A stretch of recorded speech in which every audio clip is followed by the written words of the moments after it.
Bonjour et bienvenue à cette toute première émission de Quinoa Rivière-du-Loup.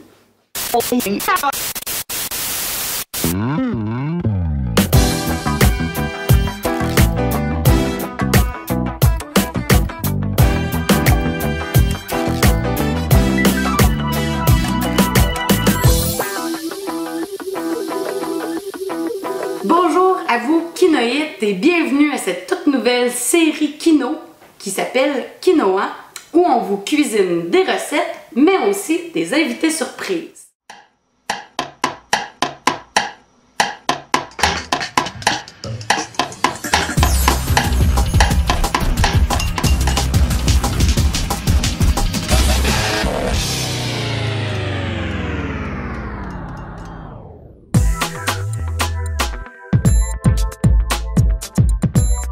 Cette semaine, à notre émission, nous avons invité Jonathan Imhoff. Alors, bonjour Jonathan, bonjour. Ça va bien? Oui, vous? Ben oui, tu peux dire tu. Alors, Jonathan, je t'ai invité cette semaine à venir faire le pastel de choclo. Oh, ça sent tellement bon, là, juste à voir les ingrédients ici, là, il y a plein de belles affaires. Oui, il y en a beaucoup, hein? Oui.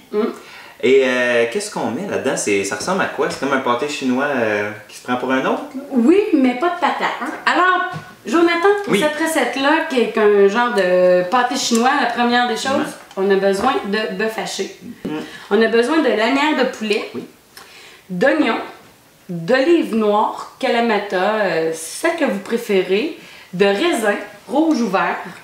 On a besoin d'un petit peu d'ail. Après ça, on rentre peut-être les œufs. On a besoin des œufs cuits durs, de lait.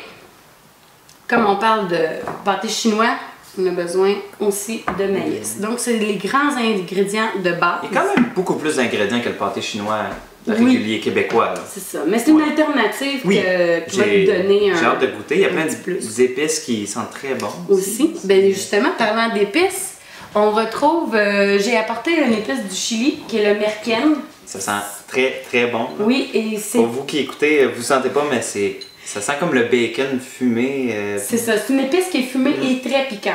Donc on y va quand même avec parcimonie. Si vous n'en avez pas, vous pouvez le remplacer par du paprika. C'est bon. Puis vous ajoutez un petit peu de poudre de chili. Question de mettre du piment. Du cumin. Le cumin, ça aussi c'est une autre épice qui sent très bon. Du sel, du poivre et on a besoin d'un peu de farine. Excellent.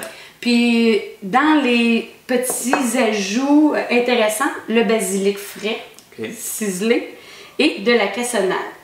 Pour donner un petit goût sucré. Parce qu'on finit avec la cassonade comme une crème brûlée. Oh, wow! Alors, on casse la croûte. C'est fancy. Question de faciliter notre vie. J'ai déjà préparé les ingrédients. Avec la magie du quinoa. Exactement. Donc, Magie Quino, qu'est-ce qu'on fait? Alors, on commence par faire revenir des oignons. On va mettre ça ici. Là, ici, on fait revenir des oignons, notre ail. Une fois que c'est fait, on les met de côté. On rajoute notre bœuf haché. On épice, cumin, sel, poivre. Et le merken, si tu aimes ça piquant, tu peux déjà commencer à en mettre. Moi, je le priorise avec le poulet. OK. Donc, ça, c'est comme la base, la première partie. Donc, on commence par mettre un fond.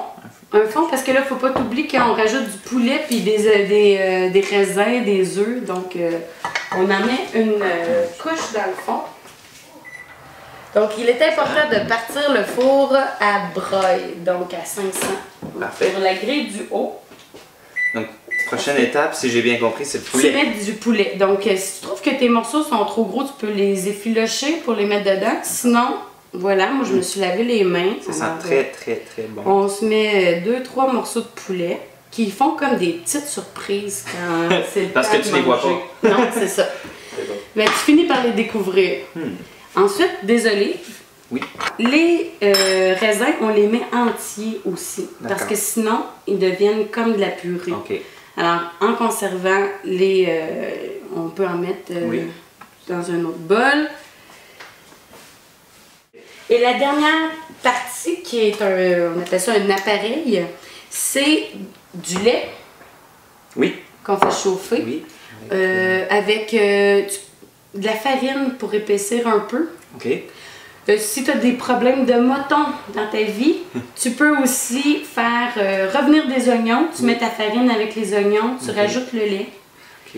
Dans ce moment-là, ça se défait tout seul. Bon. Tu rajoutes 2 cannes de maïs en crème. Tu peux prendre ton blé d'Inde aussi, là, que tu viens de faire cuire. Il n'y a aucun problème, il n'y a pas de gaspillage.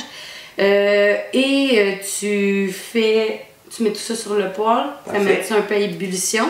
Et c'est là qu'une machine comme ça est très utile. Donc, et la dernière touche, c'est de mélanger le basilic à l'intérieur. Donc, on va se prendre un autre ustensile. Plein de belles couleurs là-dedans. C'est beau, c'est beau. Puis ça sent bon en plus. Oui, donc le basilic, dépendamment de comment on aime ça, surtout quand il est frais. Donc, on mélange tout ça. Là, il est séché un petit peu. Et voilà, la dernière partie, c'est de recouvrir le tout. Donc, ça va couler entre les craques, il n'y a pas de problème, c'est ça qu'on veut. Et la dernière touche, ça va être de rajouter de la cassonade sur le dessus. C'est bon. Alors, magie de la caméra, on envoie ça au four, puis on vous revient tout à l'heure.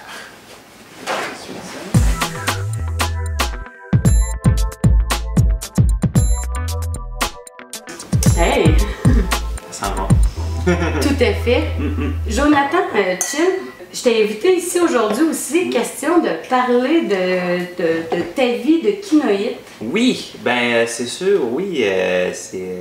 Dans le fond, moi, ça fait plusieurs années que je suis kino, dans le fond. Pas que je suis kino, mais que je suis la cellule kino. Ouais.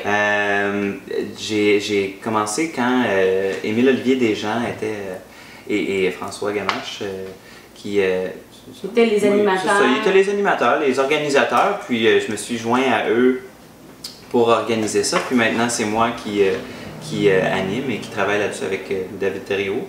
Parmi les différents kinos que tu as présentés, quelque chose que tu dis, ça, je suis fière de l'avoir réalisé? Ben, il y en a deux, en fait. Il y a la chanson de Fiona Apple, qui est Extraordinary Machine, qui m'a inspiré un peu le genre de vidéo loufoque. Je travaille beaucoup avec la musique, fait que j'aime ça m'inspirer d'une musique, puis... Ah, je pense qu'elle ne serait pas prête.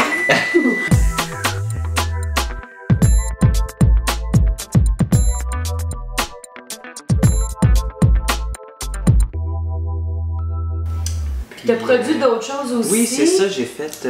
mon premier, c'était Symphonie domestique, qui est... une sorte de musique faite à partir de boucles, de vidéos en boucle, de plein de sons que j'ai filmés chez moi. Et j'ai aussi produit Lucid Dreams avec Jean-François Normand, qui est un film... sur l'effet miroir. C'est ça, on a traité, on a exploité l'effet miroir dans le fond, et on a, encore une fois, c'était juste filmer des choses chez moi, mais rendre ça intéressant. On a trouvé une ligne directrice en le faisant. Des projets autres que kino? Jonathan fait de la peinture. Oui, c'est ça. Cet été, je fais de l'impro. Je fais de la peinture aussi dans mes temps libres.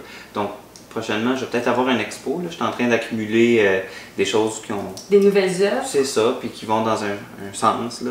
Je vais essayer de travailler plus dans ce sens-là, puis d'accumuler un bel ensemble. Oh, wow! C'est fou, hein? C'est vraiment excellent. Alors, pour continuer à suivre Jonathan, vous pouvez le voir aux soirées kino, aux soirées d'impro, ou encore, vous pouvez aller le rencontrer chez Tapis Saucier. Il vous vendra du tapis. Et bien, soyez de retour avec nous pour la prochaine kino-série Kinoa Rivière-du-Loup. Notre prochain invité est Émile Olivier Desjans.